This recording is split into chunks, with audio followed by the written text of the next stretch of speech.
Buonasera e ben ritrovati con l'informazione flash di New Sicilia. I principali titoli del pomeriggio: emergenza siccità con sostegni alle imprese agricole, iniziative a favore delle aziende e dei sistemi produttivi e caro voli. Queste alcune fra le linee di intervento del governo regionale contenute nelle variazioni di bilancio approvate dalla Giunta.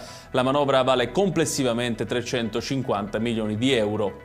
Giunta regionale che ha approvato anche il disegno di legge di recepimento delle disposizioni urgenti in materia di semplificazione edilizia e urbanistica per rendere operativi in Sicilia quei punti del piano salva casa nazionale non immediatamente applicabili. L'ok definitivo deve arrivare adesso dall'ARS.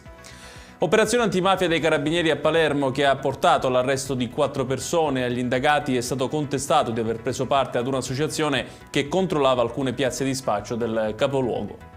Martin Scorsese, accompagnato da Giuseppe Tornatore, sta tenendo una masterclass a Polizzi Generosa, comune delle Madonie in provincia di Palermo, che domenica alle 17 gli conferirà la cittadinanza onoraria.